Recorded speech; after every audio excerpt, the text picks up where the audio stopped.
In this video, we're going to look at Nikhil Mukherjee's What is Fake News?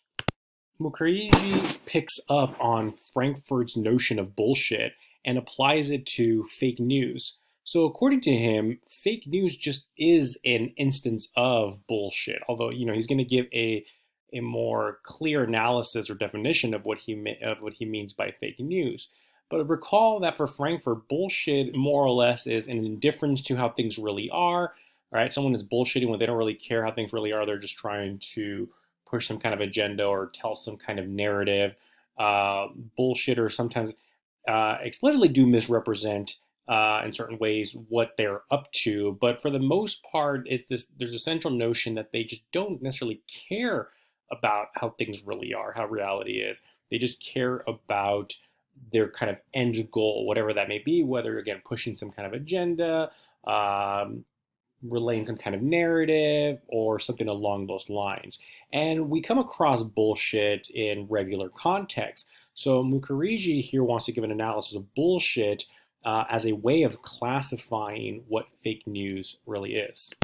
Now, he does mention that there are two types of fake news, what he calls the pure lying type of fake news and the bullshit type of fake news. And here he's primarily just concerned with the bullshit type of fake news.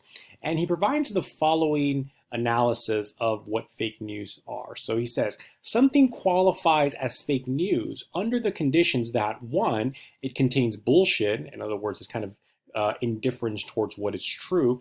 It is asserted, right? So where an assertion is an expression or an utterance that carries some kind of like conviction, right? Something that is kind of believed by the individual. They say it in this kind of assertive type of way. And it is presented in the form of a news publication of sorts. So anything that meets all of these three conditions counts as fake news. If something only meets one or two of these conditions, not all three of the conditions, then it doesn't count as fake news. It may count as something else, but it doesn't count as fake news. Now, the way in which Mukherjee goes about arguing for this analysis of fake news, in other words, supporting the notion that this is a proper way of qualifying fake news, at least in the bullshit type, is by way of cases. Right? So he's not presenting this traditional argument where he's presenting premise, conclusion. Instead, he has this definition, and he more or less says, look, this definition is going to capture cases in which we intuitively take to be cases of fake news, and it's going to exclude cases that we naturally or intuitively wouldn't consider cases of fake news. So he presents a few of these cases. So the first case is the acupuncture case. So the acupuncture case is the following. In early 2006, the BBC featured a three-part series on alternative medicine. In one episode, a medical team in Shanghai performed an open-heart surgery on a 21-year-old woman who had opted to receive acupuncture in place of some kind of general anesthetic. Now, the young woman did in fact go open heart surgery in this case. She did receive acupuncture in places where the general anesthetic, or in lieu of the general anesthetic. So all of those elements in the story are correct. However, what the documentary left out was the fact that the doctors gave this particular patient a very powerful sedative as well as local anesthetics. So these are two elements that weren't put into the documentary. Now, the intuition here is, well, this wouldn't count as a case of fake news, right? Once we come to realize that there were some things that were excluded. We wouldn't necessarily conclude that this is a case of fake news on the part of the BBC. It's merely just a case of very bad journalism. Well, maybe not very bad, but it's definitely a case of bad journalism or misleading journalism.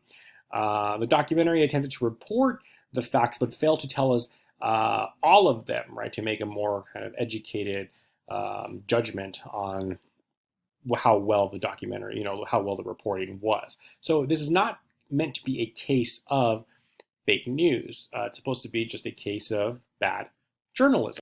Now, according to the definition that is provided for fake news, why isn't this an instance of fake news? Well, it's not an instance of fake news because there wasn't an indifference for the truth. There was no bullshitting going on here. Again, in this case, the BBC did report on things that can be corroborated on facts, but it just excluded other facts, perhaps to give the impression or misguidance that acupuncture by itself would be something that could be used in lieu of general anesthetics for open heart surgery, right? So again, it's just bad journalism, not necessarily bullshit, because there isn't a complete dismissal of what is true. The second example that is given is the Hannity example. So the Hannity example is as follows. In May of 2016, Sean Hannity of Fox News reported that Donald Trump once sent a private aircraft to help out 200 Marines. These Marines needed to be flown back home to North Carolina, but their flight was delayed. Donald Trump allegedly heard about this incident and decided to help by sending an airplane to pick up the Marines. However, according to fact checkers of the Washington Post, the story heavily relied on the recollection and testimony of the former Marines who were on this flight on the Trump's jet. So this part was true, that Marines in fact flew back to North Carolina in one of Trump's jets, but not because Trump had graciously decided to help the Marines, which this is what Sean Hannity inferred from the story that the Marines told. So now, again, this isn't going to be a case of fake news, because this is going to be a case in which Sean Hannity is merely a case of bad journalism on the part of Sean Hannity. And the reason for this is because, given Sean Hannity's favorable attitudes toward Donald Trump, the stories by the Marines led him to infer that it was Donald Trump who graciously sent the plane to pick up the Marines. Right. So again, these facts we could say were correct. We can rely perhaps on the testimony of the Marines. However, this added element in which it was Donald Trump's idea to go and pick up the Marines to take them back home, that was something that was inferred, perhaps warrantly or not warrantly, by Sean Hannity, on the basis that he has a favorable attitude toward Donald Trump. So again, this counts as an example, not of fake news, but bad journalism, or more specifically, biased journalism. So finally, the case of Pizzagate. So Pizzagate is the following thing. So in early November 2015, 4chan users concocted an incredible conspiracy theory that Hillary Clinton and her campaign manager, John Podesta, were a part of a child sex trafficking ring that was allegedly operating out of a pizzeria in Washington, D.C. called Comet Ping Pong.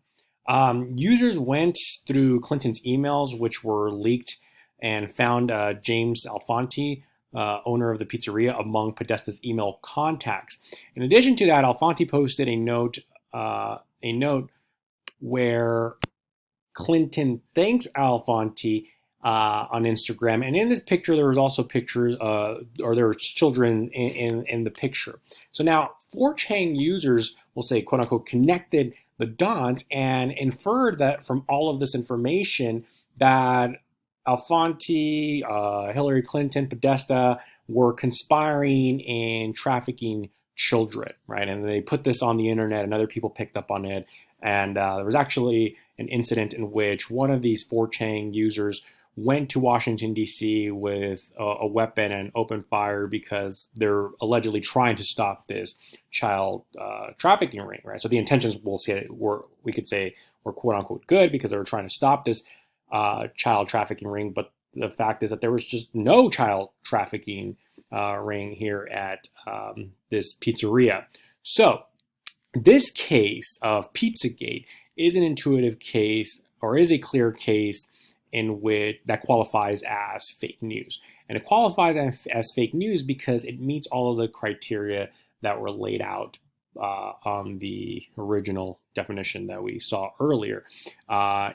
This story was relayed through a quote unquote say news outlet of sorts. 4chan can be considered this, this kind of platform where news or information is relayed. It's not just being this wasn't just information that was being told, say, in a conversation amongst friends, right? You put it on the internet. There was a clear dismissal or indifference about the truth by the people who concocted this story, because all they wanted to do was just kind of make this coherent story and then post it on the internet. And the way in which this was presented in the internet was presented as though this was the case. It was presented as an assertion, right? So all of these elements together constitute or have us conclude that this is a case of fake news. So again, to bring it back to the definition, according to Mukherjee, fake news is just a special case of Frankfurian bullshit, where something qualifies as fake news if and only if it contains bullshit in the sense of indifference of the truth. It is asserted and it is presented in the form of a kind of news publication, some kind of like quote unquote news outlet. And that concludes this video.